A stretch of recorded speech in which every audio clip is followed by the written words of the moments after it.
नमस्कार, मैं श्रुति सिंह। स्वागत है आप सभी का इनसाइड झारखंड न्यूज के इस बुलेटिन में। चलिए जानते हैं आज की कुछ खास खबरों के बारे में। खबरों की शुरुआत करते हैं राजधानी रांची से। राजधानी रांची के खेलगांव स्थित टाना भगत स्टेडियम में मुख्यमंत्री हेमंत सोरेन नियुक्ति पत्र वितरण समारोह में शामिल हुए। इस कार्यक्रम के तहत मुख्यमंत्री हेमंत सोरेन के निजी क्षेत्र में नौकरी पाए 2500 युवाओं को ऑफर लेटर देकर सम्मानित किया गया। कार्यक्रम का उद्घाटन मुख्यमंत्री ने दीप जलाकर किया। वहीं लोगों के बीच नियुक्ति पत्र बांट लोगों को बधाई दी। इस कार्यक्रम में बतौर मुख्य अतिथि सांसद महुआ माझी, विधायक राजेश कश्यप, मुख्य सचिव एल खयानगते के अलावा कई गणमान्य लोग शामिल हुए। मुख्यमंत्री हेमंत सोरेन ने कहा कि राज्य सरकार ने झारखंड में एक बेहतरीन उद्योग पॉलिसी बनाते हुए टेक्सटाइल इंडस्ट्री को जोड़ा। राज्य सरकार और टेक्सटाइल इंडस्ट्री के लोगों ने वादे के मुताबिक 75% स्थानीय लोगों को अपने संसाधनों में नियुक्ति दी। राज्य सरकार के साथ साथ टेक्सटाइल इंडस्ट्री के लोगों ने भी कदम से कदम मिलाते हुए जरूरतमंद लोगों को रोजगार से जोड़ने का काम किया है। मुख्यमंत्री ने कहा कि पिछले 1.5 वर्षों में 50,000 से अधिक युवक युवतियों को निजी क्षेत्र में नियुक्तियां देने का काम राज्य सरकार ने कर दिखाया है। से झारखंड जनकल्स वेलेंसिया अपैरल्स लोगों ने जो अपने उद्योग पॉलिसी बनाया, उस माध्यम से हम लोगों के साथ जो अपैरल इंडस्ट्रीज के लोगों के साथ संवाद शुरू किया, रोजगार सृजन करने की गारंटी ली और आज इन उद्योगों ने अपने वादे के मुताबिक और सरकार ने अपने वादे के मुताबिक दोनों कदम से कदम मिलाकर आगे बढ़ने का काम किया और आज उसका नतीजा है कि आज यहां बैठी 90% महिलाएं रोजगार कर रही हैं और हमारा ये प्रयास है कि इस राज्य में और रोजगार सृजन हो। आप लोगों को मालूम होगा कि हमने कानून भी बनाया है, यहां कोई भी उद्योग लगेगा उसमें 75% लोग हमारे यहां के स्थानीय लोग होंगे। और इस क्रम में अभी हम लोगों ने विगत साल 1.5 साल के अंदर अलग अलग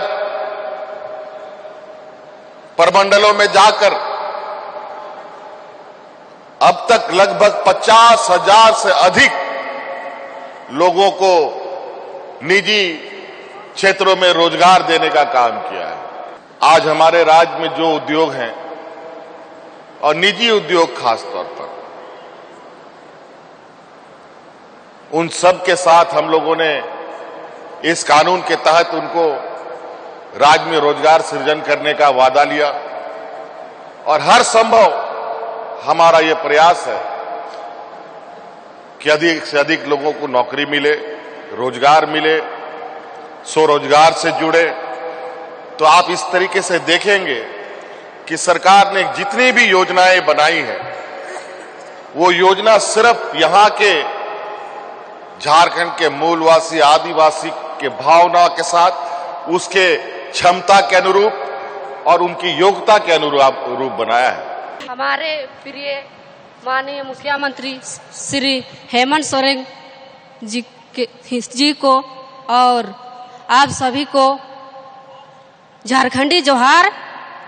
मैं सुनीमा कुमारी और मैं तमिलनाडु में काम कर रही थी, जहां मुझे काफ़ी परेशानी हो रही थी तथा 12 घंटा काम करना पड़ता था।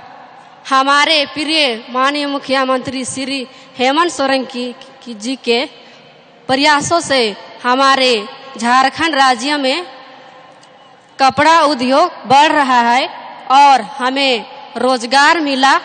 मैं अभी अरविंद कंपनी में काम करती हूँ और हमारे प्रिय मुख्यमंत्री हेमंत सोरेन जी को हार्दिक अभिनंदन और धन्यवाद करती हूँ।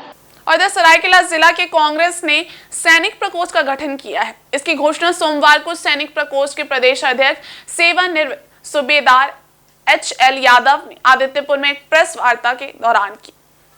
सूबेदार एचएल यादव ने प्रेस वार्ता के दौरान बताया कि सैनिक प्रकोष्ठ गठन का मुख्य उद्देश्य सैनिक परिवारों को दिग्भ्रमित होने से बचाना है। इन्होंने केंद्र सरकार के अग्निवीर योजना पर सवाल खड़ा करते हुए कहा कि अग्निवीर योजना में चयनित 1.5 लाख युवाओं को सरकार ने ज्वाइनिंग लेटर तक नहीं दिया, जो युवाओं के भविष्य से खिलवाड़ है। उन्होंने बताया कि अग्निवीर योजना को लेकर सरकार द्वारा जो नोटिफिकेशन जारी किया गया वो धरातल पर नहीं है। भ्रामक एवं भ्रम की स्थिति लोगों में बनी है। अग्निवीर में चयनित 1.5 लाख बच्चों में से 54 ने ज्वाइनिंग लेटर नहीं मिलने के चलते आत्महत्या कर ली, जो दुखद है।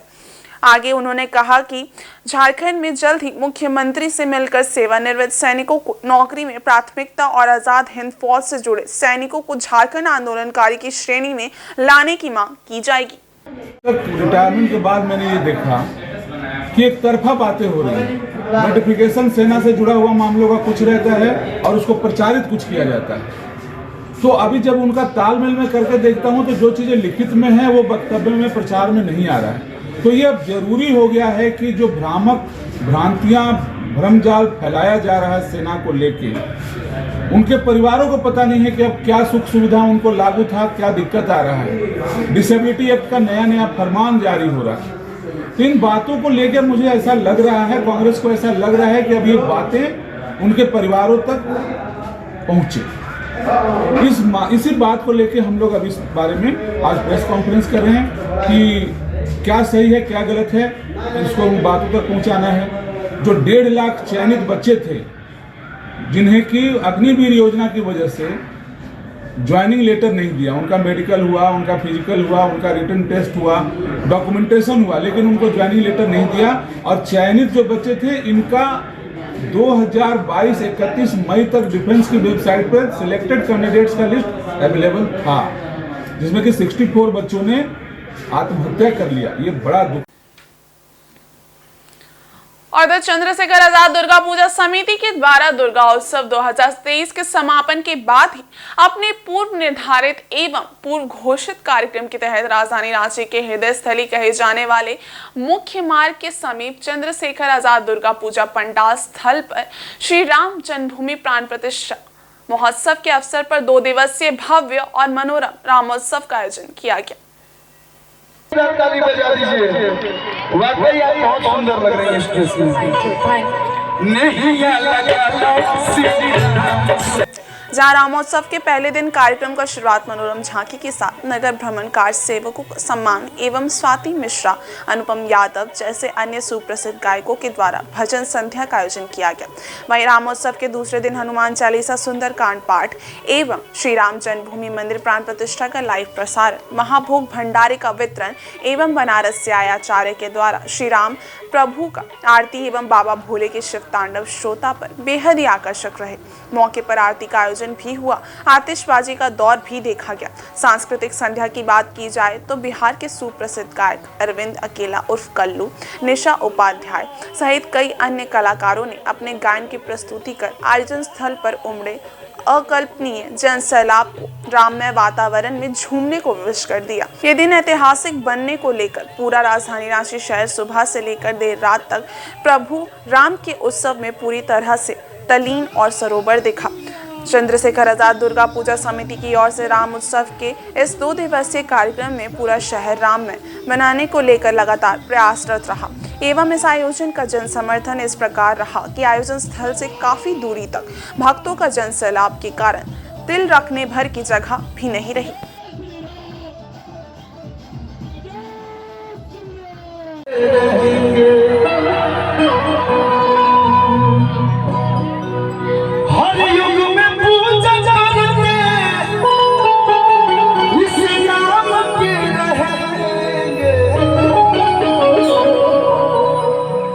इसी युग में नहीं, जब तक हम लोग जिएंगे दर पीढ़ी सब लोग इनका माला जपेंगे, पूजा करेंगे। हर युग में पूजा करते हो, इस नाम के रहेंगे हम, राम के थे राम के है राम के,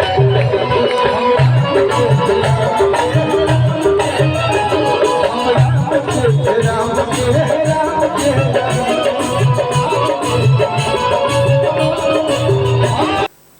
वहीं झारखंड सरकार के कृषि विभाग की विभिन्न योजनाओं को जन जन तक पहुंचाने एवं राष्ट्रीय सड़क सुरक्षा माह 2024 का जागरूकता रथ उपायुक्त ने हरी झंडी दिखाकर रवाना किया। झारखंड सरकार के कृषि विभाग के अंतर्गत कई योजनाएं राज्य में कार्यान्वित हैं, जिसमें पशुपालन, मत्स्य पालन और कृषि से संबंधित योजना है, जिसे लेकर सरकार अपनी योजनाओं को किसानों तक पहुंचाने के लिए इसे जागरूकता अभियान चला रही है। इसी कड़ी में जिला संग्रहालय परिसर से मंजुनाथ भजंत्री, एसएसपी किशोर कौशल, डीडीसी ने संयुक्त रूप से हरी झंडी दिखाकर रथ को रवाना किया। इस मौके पर उपायुक्त ने कहा कि सरकार की कई लाभकारी योजनाएं हैं, जिससे ग्रामीण क्षेत्र के किसानों को योजनाओं से लाभ मिले। इसे लेकर ये जागरूकता रथ जिले के सभी ग्रामीण क्षेत्रों में जाएगी और किसानों को जानकारी दी जाएगी। वहीं राष्ट्रीय सड़क सुरक्षा माह 15 जनवरी से शुरू है, जो 14 फरवरी को समाप्त होगी। इसे लेकर एक जागरूकता रथ को उपायुक्त एसएसपी ने हरी झंडी दिखाकर रवाना किया। ये रथ सभी प्रखंडों में जाकर सड़क सुरक्षा संबंधित वाहन चालकों को जानकारी देगी। ज्ञात हो कि प्रतिवर्ष सैकड़ों वाहन चालक मौत के गाल में समा जाते हैं। इसका मुख्य कारण लापरवाही से वाहन चलाना, हेलमेट नहीं पहनना, वाहन चलाते समय मोबाइल से बात करना, साथ ही 4 चक्का में बैठने वाले सीट बेल्ट नहीं लगाना। इन सभी कारणों से दुर्घटना होने पर हादसे का शिकार हो जाते हैं। इन्हीं सभी बातों की जानकारी देने के लिए ये जागरूकता रथ पूरे 1 महीने लोगों को जागरूक करेगी। इसी कड़ी में उपायुक्त कार्यालय के समक्ष बिना हेलमेट पहने 2 पहिया वाहन चालकों को गांधीगिरी दिखाते हुए गुलाब फूल भेंट कर उन्हें हेलमेट पहनने की नसीहत दी गई। तो अगले 10 दिन के लिए हमारे कृषि विभाग के 2 रथ जो है हम लोग जिला स्तर से रवाना कर रहे हैं। ये संपूर्ण जिले में हर पंचायत में घूमेंगे और राज्य सरकार के जितने भी योजनाएं हैं कृषि विभाग के, उसके बारे में बात बताएंगे और ताकि लोग अधिक से अधिक जुड़े। विशेषकर जैसे गौ विकास का हो गया, बकरी विकास योजना और ये अन्य जो हमारे योजनाएं जो तो सभी से लोगों से जोड़ने के लिए इसका प्रचार प्रसार अगले कुछ दिनों तक करते रहे। 10 दिन तक ये चलेगा। तो अभी तो हम लोगों का सड़क सुरक्षा जो माह जो है 14 जनवरी से चल रही है, तो अलग अलग गतिविधियां हो रहे हैं और उसी के संबंध में आज हम लोग एक रथ का भी रवाना कर रहे हैं। और आज के समय में आप सभी लोग जानते हैं कि युवाओं में रोड सेफ्टी के बारे में जानकारी और उसका अनुपालन अत्यंत महत्वपूर्ण है, ताकि उनका और उनके परिवार वाले और आसपास के सभी के जान भी और उनके शरीर भी जो है सुरक्षित रहे। खाद्य सार्वजनिक वितरण एवं उपभोक्ता मामले में विभाग ने सूचना भवन में प्रेस कॉन्फ्रेंस आयोजित की। विभागीय सचिव अमिताभ कौशल ने संवाददाता सम्मेलन करते हुए विभाग की उपलब्धियां गिनाई। उन्होंने बताया कि केंद्र सरकार और राज्य सरकार की कई योजना है। राष्ट्रीय खाद्य सुरक्षा अधिनियम 2013 में संसद के द्वारा पारित हुए इस अधिनियम के तहत 2,64,25,385 लाभुक हैं। झारखंड राज्य खाद्य सुरक्षा योजना के तहत प्रारंभ में 15 लाख लाभुकों का लक्ष्य निर्धारित किया गया था। बाद में इसे बढ़ाकर 20 लाख कर दिया गया है। अगर हम कुछ रिफॉर्म्स की बात करें तो डिपार्टमेंट ने पिछले कुछ समय में, जैसे आपको जानकारी है, ईपॉस वाला पुराना इनिशिएटिव हो गया, ईपॉस से लिंक किया है डिजिटल वेइंग मशीन्स को और उसका अधिष्ठापन किया जा रहा है। लगभग सारी शॉप्स में हो गया है। हमारी टोटल शॉप्स हैं 25,282, जिसमें से अभी तक 23,944 में हो गया है। तो शेष में भी यथाशीघ्र कंप्लीट करेंगे हम लोग, जिससे कि जो वेट की शिकायत काफी कॉमन रही है, तो उस पे हम लोग उसका सोल्यूशन कर सकें। और सिद्धगोड़ा थाना अंतर्गत कालू बगान में बिरसा नगर जोन नंबर 7 के रहने वाले जगदीप सिंह गोलू की स्थानीय युवकों द्वारा मारपीट कर हत्या कर दी गई थी। लेकिन 4 दिन बीत जाने के बाद भी नामजद सभी आरोपियों की गिरफ्तारी नहीं होने से मृतक का अंतिम संस्कार भी नहीं किया गया है, जिसे लेकर परिजनों ने उपायुक्त से भेंट कर न्याय की गुहार लगाई है। घटना 18 जनवरी को घटित हुई, जब कालू बगान से मृतक अपने भतीजे के साथ बाइक से घर लौट रहा था। तभी करमजीत कर्मिया, उसका पुत्र रोहित सिंह और उसका दोस्त आनंद सिंह मसीहा सहित 10 से 12 अज्ञात लोगों द्वारा मारपीट की गई, जिसके पीछे कारण सड़क पर चेसिस के खड़े किए जाने को लेकर हुए विवाद है। इस मारपीट में जगदीप गंभीर रूप से घायल हो गया था, जिसे टीनपेट अस्पताल ले जाने के दौरान मौत हो गई, जिसके बाद थाना में आरोपियों के खिलाफ हत्या का मामला दर्ज कराया गया। लेकिन इतने दिनों में सिर्फ रोहित की ही गिरफ्तारी की गई, अन्य अभी भी फरार हैं। वहीं अभी तक सभी की गिरफ्तारी नहीं होने पर घटना के 4 दिन बाद भी शव का अंतिम संस्कार नहीं किया गया, जिसे लेकर परिजन उपायुक्त से भेंट कर आरोपियों की गिरफ्तारी की मांग कर रहे हैं, जिसमें उपायुक्त ने आरोपियों के खिलाफ कार्रवाई और सहयोग राशि प्रदान करने का आश्वासन दिया है। फिलहाल परिजनों ने शव का अंतिम संस्कार करने पर विचार करने की बात कही है।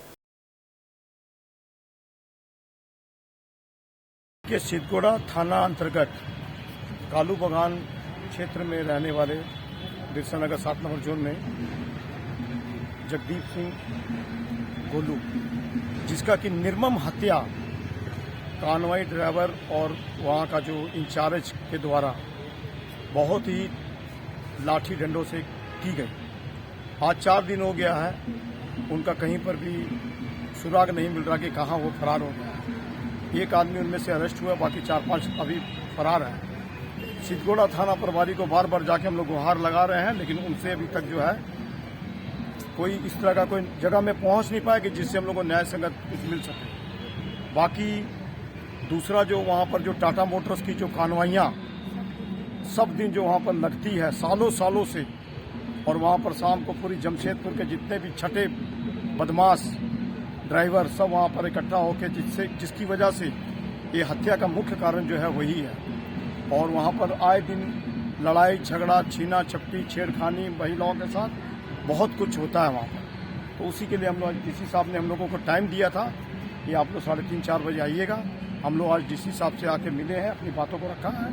चूँकि आज राम जन्म का आज काफ़ी सारा प्रोग्राम है, इसलिए डीसी साहब जो है कि काफ़ी व्यस्त हैं, लेकिन फिर भी हम लोगों की बातों को उन्होंने सुना और उन्होंने बोला कि जो भी न्याय संगत सरकारी जो भी मुआवजा या सरकारी जो भी उनके द्वारा जो भी योजनाएं होगी उनका वो हम लोग को सहयोग करेंगे। और राज्य में मतदाता सूची के विशेष संक्षिप्त पुनरीक्षण कार्यक्रम के तहत आज अंतिम सूची का प्रकाशन कर दिया गया है। मुख्य निर्वाचन पदाधिकारी के रवि कुमार ने रांची में आयोजित संवाददाता सम्मेलन में बताया कि राज्य में कुल मतदाताओं की संख्या 25386152 है। वहीं इसमें पुरुष मतदाताओं की संख्या 12937458 है, जबकि महिला मतदाताओं की संख्या 12448225 है। राज्य के मुख्य निर्वाचन पदाधिकारी ने बताया कि राज्य में थर्ड जेंडर मतदाताओं की संख्या 469 है। 18 से 19 आयु वर्ग के मतदाताओं की संख्या 771618 है। राज्य में मतदाता जनसंख्या अनुपात 63.45% है। मुख्य निर्वाचन पदाधिकारी ने बताया कि राज्य में फर्स्ट टाइम वोटर की संख्या 216727 है। उन्होंने बताया कि झारखंड में कुल मतदाता केंद्रों की संख्या 29521 है। इसी बार आने वाला लोकसभा चुनाव में 21,67,270 फर्स्ट टाइम वोटर होंगे। पहले बार वो वोट देंगे इसी बार इलेक्शन में। उनका संख्या है 21,67,270 है। अब इसी बार ये विशेष पुनरीक्षण कार्यक्रम में 1.3% का वृद्धि हुई। हम लोग का ईपी रेशियो है वो 63.45 है। आपका जेंडर रेशियो है 962 है। ये दोनों हेल्थी माना जा रहा है।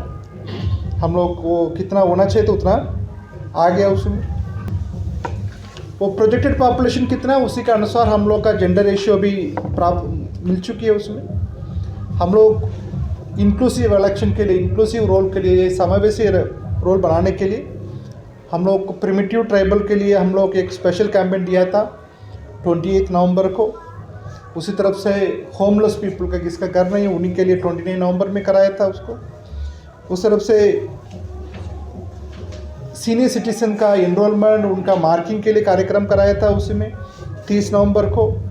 फिर ट्रांसजेंडर सेक्स वर्कर्स का एनरोलमेंट का वुमेन इन डिफ़िकल्ट सिचुएशन उनका करने के लिए 2 दिसंबर का कार्यक्रम की गई थी। सेक्स वर्कर्स का एनरोलमेंट करने के लिए हम लोग झारखंड एड कंट्रोल सोसाइटी का, उनका साथ में काम करने वाले NGO का मदद लेके भी हम लोग काम कराया था उसी में। उनका समय के अनुसार उनका एप्लीकेशन प्रोसेस की जाएगी। उसी तरफ से 1 जुलाई में आपका 18 वर्ष पूरे होने वाला 87,357 का आवेदन आ गया, उसका भी हम लोग पूरा करेंगे। 1 अक्टूबर का 83,202 है, ये भी एडवांस एप्लीकेशन है। उनका आयु 18 आने के पहले ही हम लोग उनका आवेदन देने के लिए प्रोविज़न है, उसी आधार पर हम लोग के पास प्राप्त हो चुका है। अयोध्या में भगवान श्री राम की प्राण प्रतिष्ठा को लेकर जमशेदपुर में देर रात तक दीपोत्सव एवं विभिन्न कार्यक्रमों का दौर चलता रहा। प्राण प्रतिष्ठा को लेकर शहरी सहित ग्रामीण क्षेत्रों में भी हर्षोल्लास का माहौल रहा, जहां देर रात तक मंदिरों में कार्यक्रम आयोजित होती रही। इसी क्रम में सिद्धगोड़ा स्थित पंचमुखी हनुमान मंदिर और सूर्य मंदिर में लगभग 5000 दिए जलाए गए। इस दौरान काफी संख्या में महिला पुरुष भक्तगण मौजूद थे। इस मौके पर पंचमुखी मंदिर कमेटी के अध्यक्ष चंद्रगुप्त सिंह ने कहा कि अयोध्या में 500 वर्ष बाद श्री राम मंदिर का बनना और श्री राम का विराजमान होना देश के प्रधानमंत्री नरेंद्र मोदी और उत्तर प्रदेश के मुख्यमंत्री योगी की इच्छा शक्ति का फल है, जो ये कार्य संपन्न हुआ। यही वजह है कि आज दीपावली के बाद पूरा देश दीपोत्सव मना रहा है।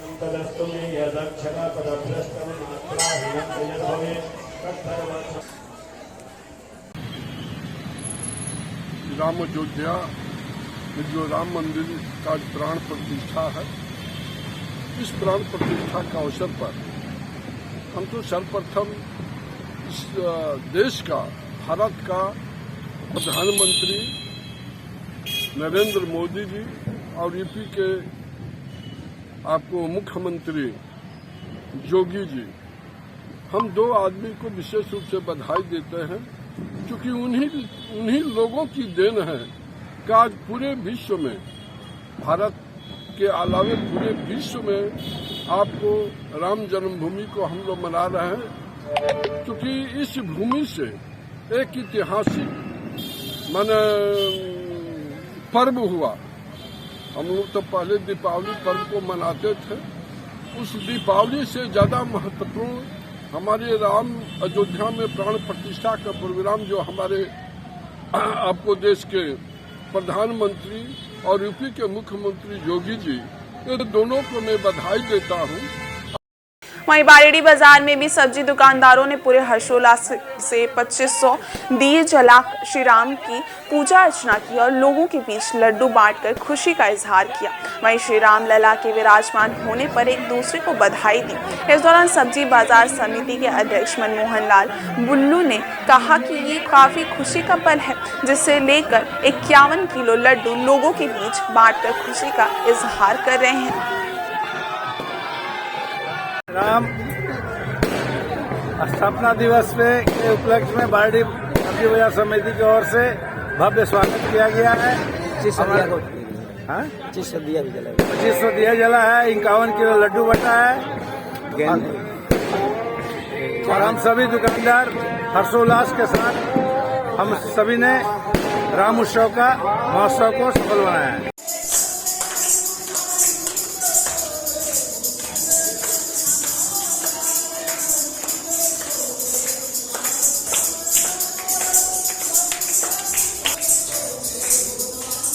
इधर बिरसा नगर जोन 2B में स्थित शिव मंदिर प्रांगण में मंदिर कमेटी की ओर से भगवान श्री राम की विशाल 51 फीट तस्वीर लगाकर 1200 दिए जलाए गए और राम पाठ कर आरती की गई।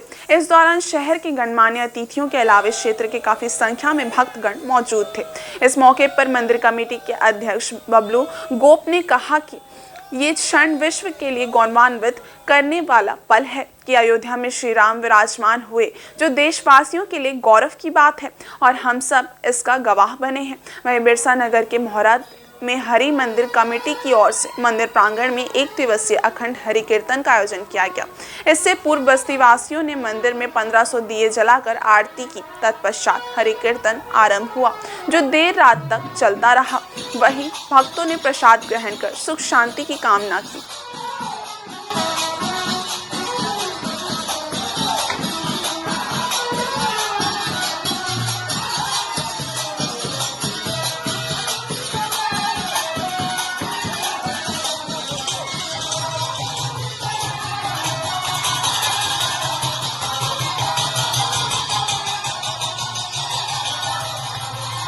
दूसरी ओर साक्षी बसंत टॉकीज मेन रोड में 15,000 दिए जलाए गए। वहीं 1 टन का लड्डू का वितरण भी किया गया। इस मौके पर राम भक्तों की भारी भीड़ रही, जिनके द्वारा दीप प्रज्वलित किया गया, जहां काफी लोमहर्षक पल देखने को मिला।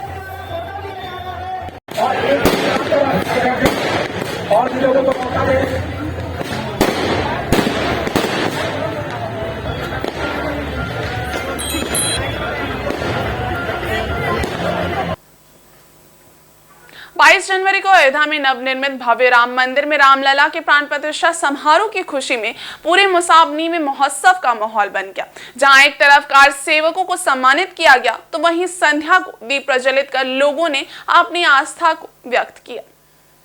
मुसाबनी से 2 नंबर में 22 जनवरी संध्या को रामलला के प्राण प्रतिष्ठा की खुशी में कार सेवकों को लेकर गोरखा एसोसिएशन द्वारा सम्मान समारोह का आयोजन किया गया।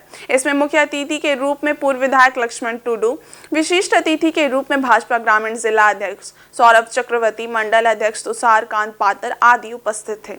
मौके पर अतिथियों के संगठन द्वारा पट्टा पहनाकर स्वागत किया गया। तत्पश्चात अतिथियों के कर कमलों द्वारा कार सेवक दिनेश साहू, भीम लामा, सपन सिंह, शिवलाल गुरुग, समीर कालिंदी, वीरमान लामा, पूर्णो कालिंदी को पुरस्कार देकर सम्मानित किया गया। मौके पर मुसाबनी थाना प्रभारी अंचित कुमार और डुमरिया थाना प्रभारी संजीवन उमराव भी उपस्थित हुए। दोनों थाना प्रभारी के हाथों आम लोगों के बीच खीर का वितरण किया गया।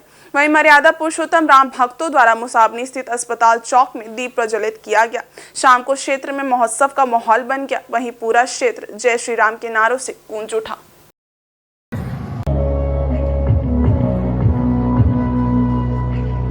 घाटशिला के मारंगखेड़ी के माटी के नागरिकों का, जनताओं का मैं अभिनंदन करता हूं आज के राम मंदिर निर्माण और रामलला की प्राण प्रतिष्ठा के शुभ अवसर पर। क्योंकि हम बहुत ही ज़्यादा हमारे यहाँ के नागरिकों का उत्साह है, और ये उत्साह इसलिए है कि उस उत्साह कि हम मात्र राम मंदिर निर्माण के लिए नहीं, बल्कि इस राम मंदिर निर्माण के लिए हमारा सैकड़ों कार्यकर्ता यहाँ से कार्य सेवक के रूप में गए और उस कार्यक्रम में भाग भी लिए थे। और वैसे कार्य सेवक आज भी आप देख रहे हो कि यहाँ हमारे कार्यक्रम के माध्यम से आम नागरिक के कार्यक्रम के माध्यम से सम्मानित हो रहे हैं। और साथ ही साथ बड़ा गौरव की बात है कि कार्य सेवा ने तो अपना ईंट लेके गया था, लेकिन यहाँ हमारे ताम्र नगरी से यहाँ का कॉपर यानी यहाँ का तांबा से ताम्र नगरी में काम हुआ। इससे और ज़्यादा यहाँ के लोगों को उत्साहित है और गौरव महसूस करते हैं कि हमारे यहाँ माटी का, ताम्र का उपयोग हमारे इस देश के भव्य राम मंदिर निर्माण में हुआ है। इससे और ज़्यादा गौरव महसूस करते हैं। इसलिए आज का दिन जो है, जो उत्साह है, वो उत्साह हमारे यहाँ घाटशिला मारंगखेड़ी माटी में, ताम्र नगरी में सबसे ज़्यादा उत्साह हमारे यहाँ के लोगों को पास है। वहीं पोटका के हल्दी पोखर में भारी सुरक्षा के बीच शोभा यात्रा निकाली गई। मौके पर शोभा यात्रा में ग्रामीण एसपी भी मौजूद रहे। बड़ी सुरक्षा के बीच हल्दी पोखर में यात्रा समिति एवं स्थानीय मुखिया देवी कुमारी भूमिज के सहयोग से भव्य शोभा यात्रा निकाला गया। इस अवसर पर स्थानीय युवाओं में उत्साह देखते ही बन रहा था। शोभा यात्रा में भारी संख्या में राम भक्त शामिल हुए, इसमें महिलाएं भी शामिल रहीं। वहीं इस दौरान रथ यात्रा में राम, लक्ष्मण, सीता एवं हनुमान की झांकी निकाली गई थी। साथ ही 151 किलो की लड्डू, जलेबी आदि का वितरण गणेश पूजा कमेटी, गोवर्धन पूजा कमेटी एवं बजरंगबली पूजा कमेटी द्वारा किया गया। वहीं जय श्री राम के नारे से से पूरा क्षेत्र गूंजता रहा। सुरक्षा व्यवस्था के तौर पर भारी संख्या में पुलिस बल की तैनाती की गई थी, जिसमें ग्रामीण SP Rishabh Garg, DSP Chandrashekhar Azad, inspector Indradev Ram मुख्य रूप से उपस्थित रहे। और इस बुलेटिन में बस इतना ही। ब्रेक के उस पारे कुछ और खास खबरें, तब तक के लिए देखते रहिए इनसाइड झारखंड न्यूज। धन्यवाद।